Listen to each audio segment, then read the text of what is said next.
Hey man, how's it going? Hey, good. How are you doing? Doing good, man. Doing good. Thanks for joining me today. Oh yeah, man, no problem. If you just want to start this podcast out by introducing yourself, telling us a little bit about your background. So man, I am BK from Break Fitness Nutrition and Break Fitness Podcast. Um, I grew up an athlete playing sports, just like probably many of the listeners have here. Always had a an affinity for professional wrestling, but I grew up as a basketball player mainly, and you don't see too many basketball players that look like The Rock or Stone Cold Steve Austin. If you do, that's an anomaly, not the norm. But I really had a love, passion for playing basketball, and when you're, in your early 20s and you're trying to find that transition to life of just finding your purpose, basketball is something my whole life I'd been surrounded by. Like I said, was a passion of mine, and to have that kind of stripped away, it kind of it was hard. It was hard to rebuild that foundation of trying to find my purpose. Um, Add to that, my dad got diagnosed with lung cancer, and was got really sick really fast and passed away. And that combined with removing what was my identity at that time with being basketball, it spun me into a very negative headspace, and I spiraled, man. I can openly say, and looking back on it now, being 12 years removed from that it was the darkest period of my life. I like I said, I'd lost my identity, everything that I'd known up to that point, which I identified myself with. I went down the wrong path of drinking too much, partying way too much, and really put myself on a destructive path. And I was lucky enough to meet a guy who would become one of my mentors in life, and maybe he had saw the potential I'd once saw in myself, but I had lost that. I was a far distance away from who remembering that person that I once thought I was or could be, and he saw that in me, and he really had a vision set out for himself, and he included me in that vision.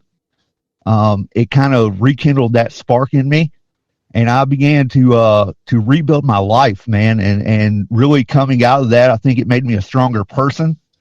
And I rediscovered my love for fitness and that affinity that I once had for pro wrestlers.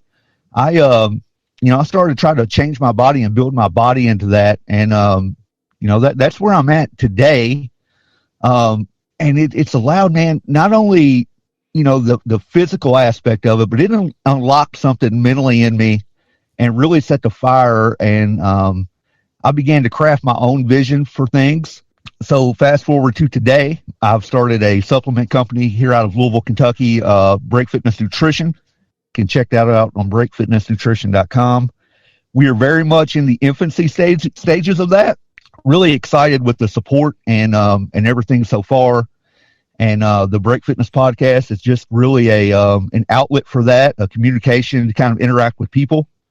And like I said, like we talked about, hearing stories and hearing perspectives, something I greatly enjoy. I find it fascinating. So, yeah, that's where we're at today.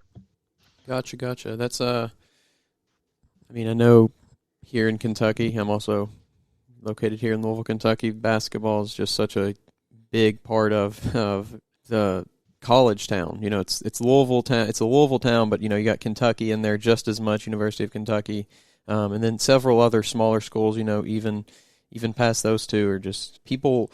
People love their basketball, their college basketball, and it really is part of our culture here, and it does impact. I think a lot of people grow up with the dream of playing basketball in high school and college, and very few get past that level. But Sure. just with the dream of taking that basketball and doing something with it, doing something to build their life with it, and it's definitely my favorite sport as well to play. And I never played on a high level at all, but I really definitely connected with it as well, and that's kind of my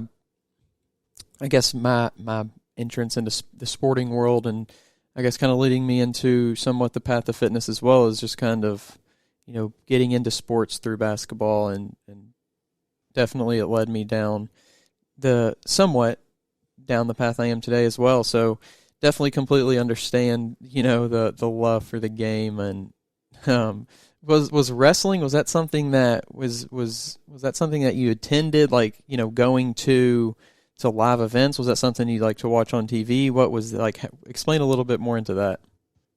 Well, it was something that every Saturday morning my dad really got me into growing up as we were little, or as I was little.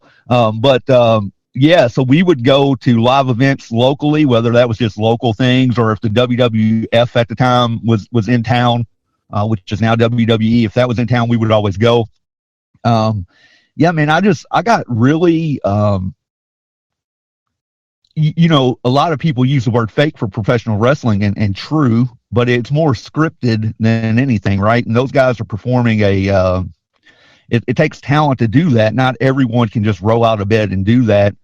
They're kind of their own live stuntmen, and so I guess what appealed to me really was the storytelling of it, the aspect, and then, the physical conditioning of some of the guys was just mind blowing to me. Now, I would find out at a later time that, some of those guys were enhanced a little differently, and all that wasn't natural and getting an understanding of that as I grew. But when you're a young kid and you see those guys that look like real life superheroes, that appealed to me. And, like I said, basketball was my first love. So I tried to pursue that and do the best that I could with it. But like I said, you don't see many basketball players that are built like a professional wrestler.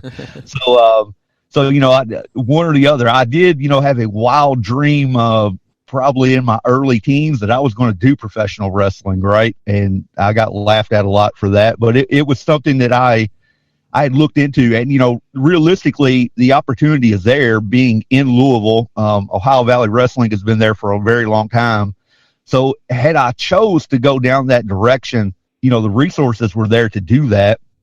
But, like I said, basketball is my first love, and you hit the nail on the head. Growing up in a sports town like Louisville, Kentucky is, how crazy and the utter madness it can be involving anything, University of Louisville or University of Kentucky sports here. You kind of get pulled into that. It's ingrained in you if you're a basketball player here in this state, especially.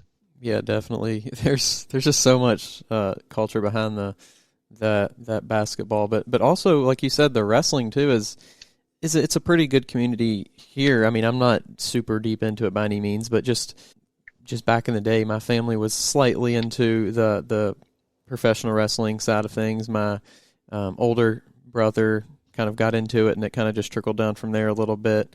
We used to watch it. We still have those videotapes of the old school. I can't remember what it was called, like Summer something. It's Rumble. I can't remember. It was like when all the SummerSlam. That's what it was. I was thinking Summer Jam, and I was like, that can't be right. But yeah, that we have like those tapes, and we kind of got into wrestling a little bit for a period as well, and just having, like you said, the resource of the Ohio Valley Wrestling right here with some pretty big names, over time going through there, and pretty impressive people coming out of that to go on to bigger and better things. So definitely kind of cool with the pipeline that we do have. I think a lot of people that aren't necessarily in the world or, sport of wrestling don't know that, but just having that access to wrestling and to kind of that world with the names that have come through there is pretty cool, especially in a basketball town you don't really associate with, maybe with the wrestling as well. Correct.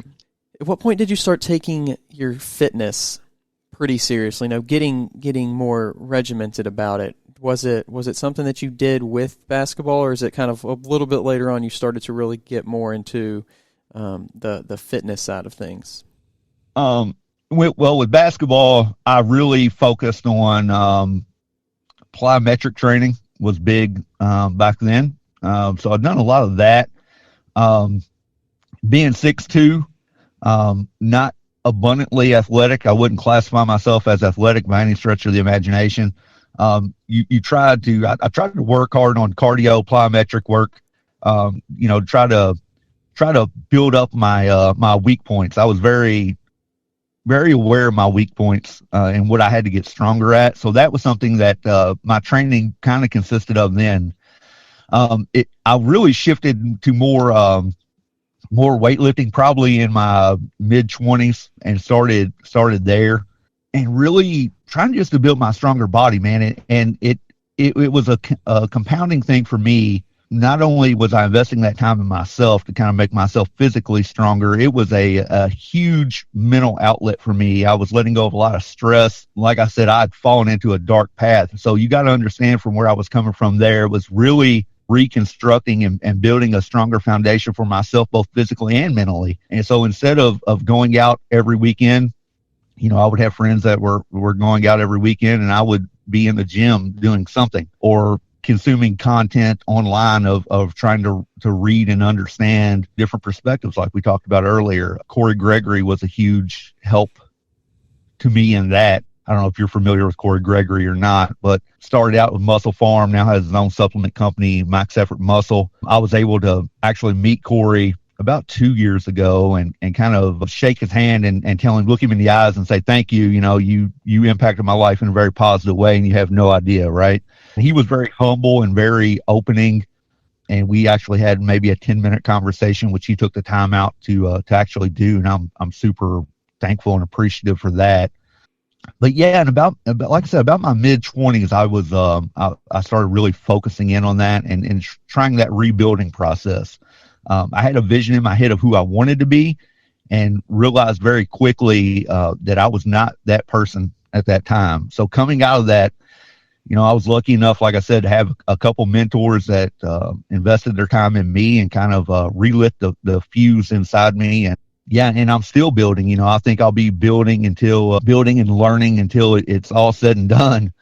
I don't like to put a cap on myself with that. I think once you believe that you've arrived somewhere, that's when the ground beneath you starts to really fold and crumble underneath you. And you have to have that mentality of you never know everything, whether that's, anything in life. So you have to continually keep working on that and trying to perfect your craft day in and day out. And that's kind of where my mindset is. I don't have all the answers, but I will run myself into a wall trying to discover what the correct answers for my questions are. You mentioned the mental side of lifting and working out in general. So important. I think it's overlooked for people that don't do it. They just don't understand that side of it yet. But once you get into it for even a short amount of time, you just start to see your mood and your confidence and all these things. They start to increase, just become a little bit better each, as you go along. And it's certainly something I know now a lot of people are struggling with because maybe they can't get to a gym, don't feel comfortable in a gym right now, and they're struggling with their mental health. And it's definitely something to keep in mind. If you're somewhere in that struggle like you kind of were mentally in your life, getting physical really can be a big difference in how you're feeling mentally. It's a weird kind of relationship there, but definitely does play a role in your mental side. It's all connected. So, you can't really increase one without, helping out another area of your life. So, just for anyone out there going through something like that, just to know that getting physical can be a benefit to your mental health as well. When you first got into lifting more weights and doing that side of it, what kind of initially, I know you said you did a lot of research and stuff like that, but initially, what kind of information did you have? What was your knowledge level at the point of when you first started lifting weights? I guess in all honesty, I began with the knowledge level that one may obtain in high school athletics, right? And like I said, my focus wasn't necessarily weight training. I wasn't getting under the bench. I wasn't pumping a lot of curls. It was more cardio, more plyometric stuff. Now don't get me wrong. I mean, any good weight program, even in high school, you're going to have, I would hope that you have someone that's there that's building that foundation with younger people. But like I said, I knew that what my weak points were. Like I said, I'm not overly athletic. I'm not going to jump anybody off the floor. So in my mind, that was a weak area. So I began all the plyometric, the squats, deadlifts, lunges, trying to build lateral quickness and explosiveness. So when I fast forwarded to really getting into weightlifting, I'll be honest, you talk about feeling uncomfortable at a gym. I was there, and I'm a competitive person by nature. So when I'm looking around the gym and I see these guys just banging out, impressive amounts of weight, or what I believe were impressive amounts of weight at that time, and just some of the physiques and everything that you would just see in the gym, it made me uncomfortable, and uncomfortable to the point that I was like, man, I know I can get there. And that really kind of, like I said, I'm competitive by nature, and that really pushed me to really focus and double down and start looking into stuff. So I mentioned Corey Gregory earlier, Jim Stepani. Jim's been doing it for a long time. So I would start researching some of the stuff that they put out. I even subscribed to a website for Jim Stepani when I first started. And, I really started building foundations. And then I was like, and that's where my mentality of, you can't let someone convince you that their way is the only way.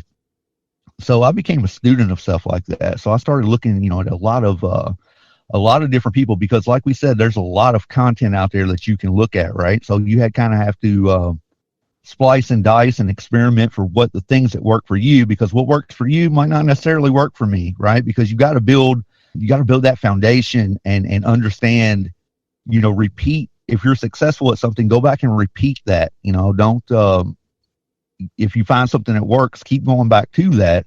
And so that's what I did. And then, once your body starts adapting to one style of workout, I would try to switch up. So I would do what some would consider weird splits, and just really kind of educated myself. And I know probably for some listeners that sounds crazy, but I really humbled myself to think, I don't know everything about this, but I want to learn. It's a passion of mine. It's that learning aspect and building up that whole, like I said, building up that whole foundation is the approach I tried to take. And like I said, still continuing to do that today. Understanding that your body will adapt and switching it up a little bit, doing maybe some weird things and just trying things out. I think even when things seem to be going great in your fitness journey, if you want to call it that, just Sure. trying new things. I've been into lifting for a while, but I did it was like a fitness boxing class for a few months, and just noticing the difference between working out at the gym, lifting weights, and doing that, how my body was sore. I thought I was in pretty good shape. I thought I was ready for that kind of thing, and I jumped in, and after the first class, I'm like, oh my gosh, like I'm sore. Like how is punching, kicking, and doing that kind of thing going to make me sore when I can go over here to the gym and lift weights and nowadays not really be that sore? So just getting outside of your normal activities, your normal lifting weights, or your normal, if you don't lift weights, maybe start to lift some weights, just doing different things so your body can be ready for certain, different things that may occur. And I think that's just a great way to keep things fresh. And another thing that you said was just continuing to educate and not getting stuck. If somebody tries to tell you, hey, this is the way to do it because I do it, I'm successful, there's no other way to do it, I think that's a very dangerous kind of person to be listening to, because they're, Sure. even though they might be successful and they might be right, this is a great way to do it, you don't want to surround yourself with the kind of person that is their way is the only way. Well, I think people like that are dangerous on a lot of levels, because, one, you're putting out, you can't compare yourself to, if you're in chapter 1 and you can't compare somebody to their chapter 10, right? And you're setting it out there, and you watch people online or on social media, you're really looking at that person's highlight page, right? So you can't, if you're just starting out, that can detour you in a lot of ways to say, man, look at this guy, like I can't or I can't do that, or I can't, someone's prescribing you to do a certain amount of sets and a certain amount of reps, and if you're beginning and you can't get through that you're not building you're almost tearing that person down and not providing them with anything to build them up. But to your point, really quick, just to kind of rewind for a second, one of my favorite options for cardio is heavy bag work. And I'm trying to tell some people the other day, I'm like, man, I believe I'm in decent shape, but the heavy bag will humble you immediately. No matter how great a shape you believe you are, you go a few rounds on that heavy bag, and it's totally different from anything else that you're going to do. And just the upper body fatigue that can cause, I love it. I'm addicted to that feeling. But yeah, some people don't understand that, man. And I could imagine doing some MMA training. That's just with kicks and everything. That's got to be a brutal and yet beautiful thing all at the same time. Yeah, dude. I got a heavy bag a couple of years ago for Christmas, and just to try something new. And it's a crazy thing, because you especially if you watch people do it that are really good at it, and then you'd go try and kind of imitate them. You're like, wait, I don't understand how this actually works. Not, it really is a lot of cardio, but it's also just a lot of coordination that you have to build up. It's certainly not just throwing a punch. It's sure, moving your body, your hips moving. It's definitely like I said, a coordination. And once you get to the point, not that I'm I would consider myself even okay at it, but once you get to the point where you can maybe throw a few in rhythm, it does start to become really fun and really addicting to just I had mine actually in my bedroom, so just like you walk into my room and just doing it and then walking back out. So it was just right. It's a really fun, different thing and it's really cool too, because it kind of gives you that mental boost of like feeling a little bit more powerful, feeling a little bit more empowered in what you can do. And I think lifting does the same thing, but it's in a different way, Right. Absolutely. So getting into kind of the nutrition side of things, you said you just started up Break Fitness Yep. Nutrition. So talk a little bit about that. So that's been something I've been working on for a few years now. Honestly, I have probably I believe in supplementing your body, especially if you're on a day-to-day lifestyle where you're just constantly on the go. I mean, you need to supplement your body with what it needs, and especially if you're lifting or you're really doing anything active where you're physically asking your body to do things. You have to one, nutrition has to be on point. You have to feed your body what it needs. So the first product that we have from Break Fitness Nutrition is a pre-workout formula. It's Bomb Pop Blast. So I really wanted to create a product that was affordable and had everything in it that you needed, and more importantly, a lot of the things that you don't need. So I really broke down and started studying supplement companies at a pretty high level. And some of the things, man, that are going into supplements is just, one, they're either overdosed with stuff that you don't need just to try to give you that alluring feeling that, oh man, this is working, right? Like, just an example, you get something that's overdosed with beta alanine and you get that itch, that Yep. kind of skin crawling feeling. I know there's a pocket of people that like that. I hate it. And I hated it. Now, beta alanine has its purpose in pre-workouts, and you'll find beta alanine in this Bomb Pop Blast, but it's not overdosed. You're not going to get that skin crawling feeling like you're just itching all over. Because, in studies of finding that stuff out, man, I understand why some people are that pocket of people enjoy that because they believe it's working. Like, oh, I can, do it. But there's so much more that goes into supplements, especially a good pre-workout. The web store will be available on breakfitnessnutrition.com in a few weeks. Still working out some bugs on that, but we're doing point of sale purchases now. And the feedback has been tremendous. I'll have to get you some out, man, just for having me on the podcast and let you try it out. If pre-workouts, That'd be awesome. if you're working that in, we can definitely do that. But yeah, so getting a lot of good feedback off of that. I'm not a person, I've come from a middle-class family and I've worked for everything that I've had. So when I talk about we're being in the beginning stages, this is something I've researched for a few years before I even attempted to do it, because, I want to make a quality product, and we can stay small forever. as long as we're turning out good product. Because in the end, that's really what my mindset is, my goal is. I was in GNC. This has been probably 2 years ago, and I've probably tried every pre-workout that's on the market, or a very solid amount that's on the market. And I really looked, and I picked up one that it was pre-caged. I know exactly what it is. So 20 servings, $55. And I was like, dude, you got to be kidding me, right? Yep.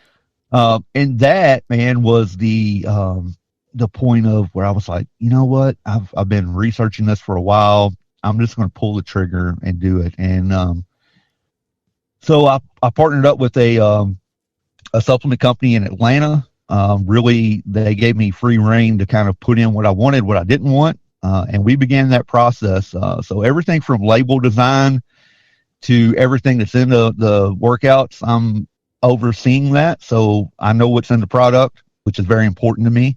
Like I said, I want a quality product for an affordable price. And that's really the like I said, the Bomb Pop Blast is the baby. And it's selling really, really well. I've got a lot of feedback off of it, a lot of positive feedback.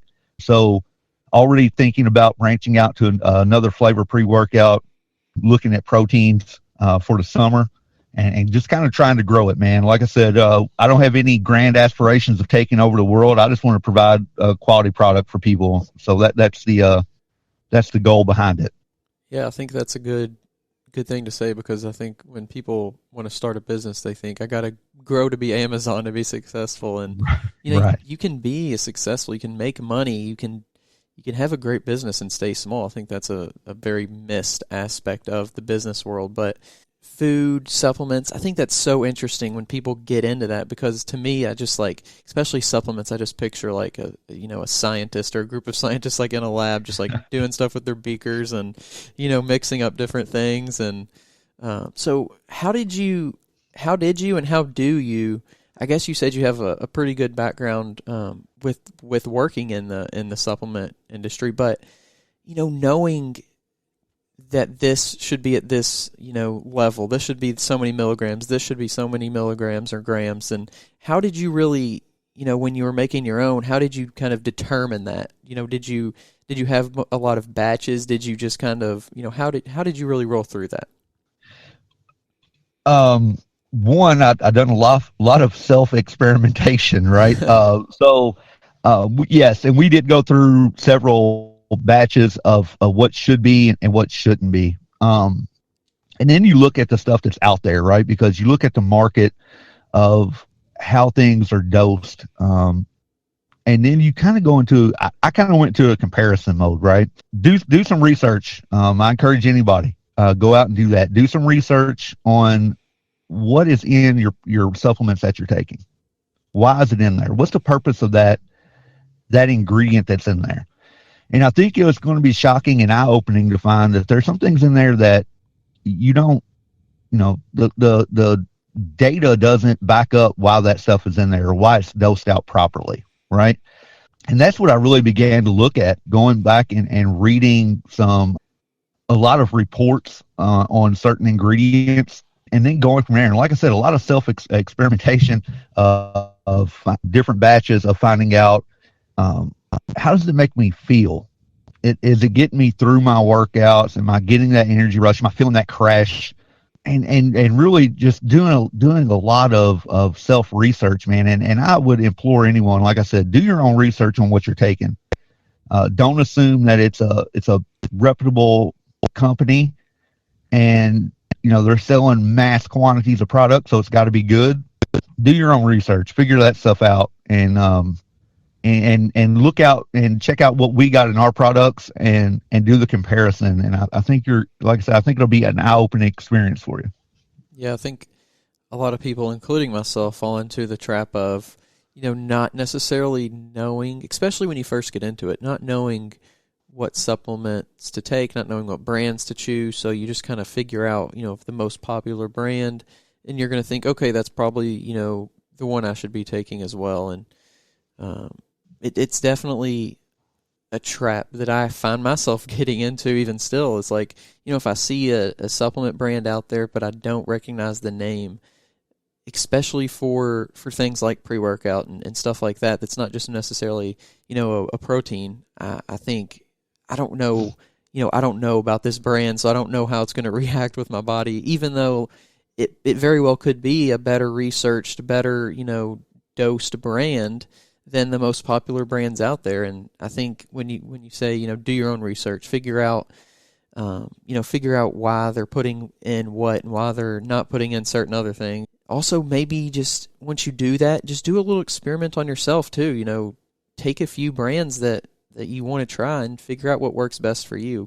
Yeah, it was uber critical to me, man, that I take pride in almost I take pride in everything I do. I almost said almost everything, but everything that I do. And like I said, I'm a competitive person, right? I don't want to put a product out there that people are going to hate. I'm putting it out there for a marginal gain, right? I'll be bluntly honest with you. I'm in this process now of, I had to invest a lot to get this thing off the ground, and it has not returned, anywhere near what it costs to get off the ground yet. But I don't care about that, because I think, in a 5-year plan, it will. And I believe that it doesn't matter. A quality product is a quality product, no matter who the marketing giant is behind it. So in doing that, I just believe, and I wholeheartedly believe that as long as we're turning out good product, the sales are going to come from that. It's just a matter of getting it out there to the people, the right people. And the best type of advertisement is customers who love the product. And that's really where I'm at now. If you catch my Instagram page, break_fitness_nutrition, you're going to start seeing that, man. I've put, I don't want to put the spotlight on myself. That's the last thing I want to do. I want to put it on other people who are actually enjoying the product or are seeing benefits from the product. So if, the people who have tried it, I'm trying to put that spotlight on them, because I believe building that base of customer that is benefiting from your product and it's helping them achieve the goals that they've set out for themselves, that's the best type of advertising you can do. So, other supplement companies can throw out slick videos and post and get celebrities and stuff to hype their product. It's not what I'm going for, man. I'm going for the everyday person, who might get up and do their job, come home, have an hour and a half to work out before they have to get their kids to bed and ready for school the next day, or they're doing it after they get their kids to bed. That's the people I'm looking for, man, and trying to support. And I want to put that spotlight and platform out for them, because when you talk about a fitness journey and beginning it, you need to surround yourself with people who are like-minded, who are going to provide those positive vibes and that positive energy to kind of get you out of your shell and get you on the right track and really help you transform to the best version of yourself. And I think that, you can look and, you can see a celebrity doing it, and that's great and that's awesome. And you're probably going to get more likes and more shares on Facebook or Instagram or whatever. But I think the real value that you look at is if the person who lives in your neighborhood or the person that you go to the gym with, that you can connect with and see, hey, this person's making really good gains and these are the products that they're using. And this is, I think that's where the real value lies. And that's the target audience that I'm really shooting for and want to engage with. Yeah, I think building a community is definitely important when it comes to any product, because, if you make people feel like they're part of the, Break Fitness community, then they don't just buy your products because of their own, personal gain. They buy it to help the community. They buy it to help, the brand. They buy it for, it's a much bigger, and I think better, as far as, just being more honest, being more open. It's a better way to go about it than kind of the traditional, just, putting out, crazy marketing stuff and getting, big names out there, because that does work. Like you said, it gets eyes on your product, but I don't think it really builds the loyalty to the brand that a community does. Sure. Absolutely. So going to, what you want to achieve. You kind of talked about it a little bit, but just overall with your nutrition, with your podcast, with your own journey, with your own, personal journey, when you look in the next 5 to 10 years, where do you really hope to be within that time frame? Oh, that's a great question. So, the 5-year plan is a detailed one because I'm a stickler when it comes to stuff like that. And the main overarching thing, man, is I want to, like you said, I want to establish the community of people. I want to be a reliable brand that people can trust and are getting benefits from using the products. And like I said, I'm starting that, but in 5 years, I hope to have a full line that's out there and readily available. In doing that, and look, I'm not a shy person, and I don't mind sharing my story with people because my story could be the key to unlock somebody else's, and to me, that's the ultimate goal. If I can get someone to listen to the podcast and it helps them in a relationship or a career move or just, overall better quality of life physically or mentally for them. I don't know how often you've listened to the podcast. I'm a huge advocate for mental fitness and mental health. And as we talked about earlier, I think working out worked for me in finding that avenue.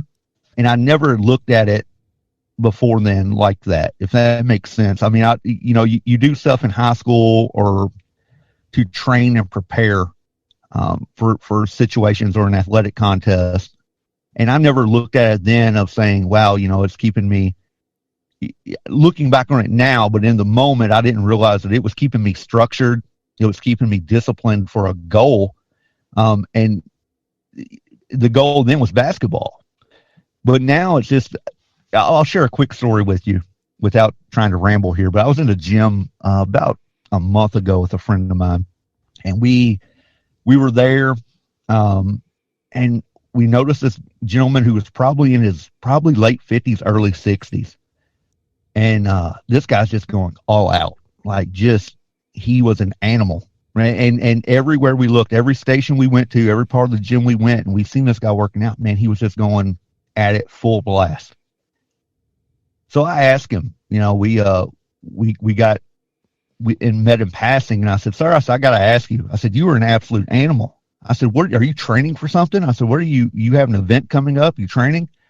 And he said, son, I'm training for life. And I thought, wow, like that, it kind of punched me in the face when he said it. And I was like, that's incredible. Yeah. Because, this guy is just going all out for quality of life. And, we didn't go into great detail on that, but one can make their own assumptions, whether that's a physical issue or, mental health, whatever that might be. But this guy, I wasn't expecting that answer, but I thought it was one of the most brilliant answers that I've heard someone give me and like I said, the guy was going all out just for life. So that impacted me. But so the supplement brand, we hope to grow into other products. So far, everything's going as a plan. So in the 5 years, we're hoping that we have multiple products. And the podcast, man, I love engaging with people. I love sitting down and having conversations like this with people. And like I said, if I can connect with, if it's one person, honestly, and it changes something for them for the better, then I think I've done my purpose for what I've set out to do with the podcast. That's cool. That's really cool. And yeah, I kind of have a similar experience with somebody that I used to go to the YMCA, and it was these two older guys, and you could tell they were in there at the same time I was in there every day, and you could tell that they weren't probably training for an event, but they were just, you could tell also that they were training for life. You could just tell. It was really cool because during the actual, reps, they were going hard, and they were, pushing themselves and pushing each other. But, once that rest period was on, it was just back to like chatting and laughing and having fun. To me, that's the most important thing if I could get anything across to people, because even if you're a professional athlete, you're not going to be a professional for long. You know, most athletes are done being really high-level athletes by their mid-30s, so you know, you have 60, 70, maybe more years ahead of you, and maybe more depending on, you know, where we're all headed with this, you know, the science advancements. But let's really take advantage of those next 60, 70, 80 years that we might have when we get into fitness, and doing it the sustainable way, the healthy way, and not cutting corners, and not, you know, just jumping into something and jumping out and jumping back in. And I think, to me, that's like, you know, the pinnacle of doing fitness and of reaching your potential, is to reach it for just living and trying to extend that healthy life to get the most out of this life. Absolutely. So, like I said, I really appreciate you coming on. And, sure, you know, if you want to share real quick, you've kind of done it a little bit throughout the podcast, but if you want to do it, you know, all the ways that we can get a hold of you, get a hold of, you know, listen to the podcast with the nutrition and all that stuff. You just want to let people know how they can do that. Sure. So breakfitnessnutrition.com, that's going to be your one-stop spot for everything break fitness related. You can listen to podcasts on the archives. You can leave a review. There's 8 different platforms there that you can subscribe to the podcast, but I think a large percentage of our podcast audience is coming from Apple Podcasts and Spotify. So you can look for the Break Fitness Podcast on any platform.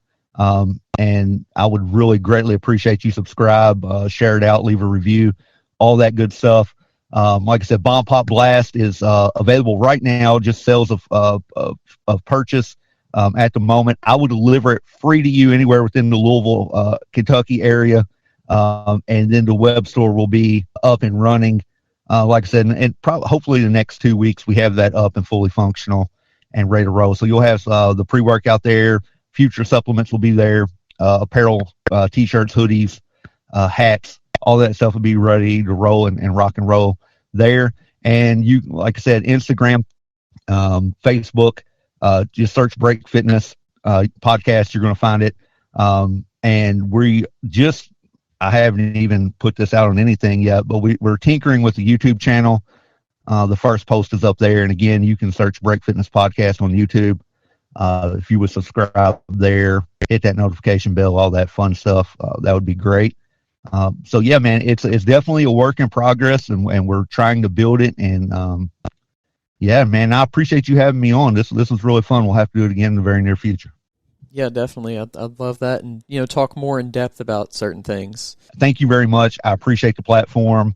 Thank everybody for listening, and hopefully big things for everyone involved in the near future. Absolutely. Alrighty, thanks for tuning in to The Weight Room. Stay tuned for more to come here shortly, and have a great day, and I'm out.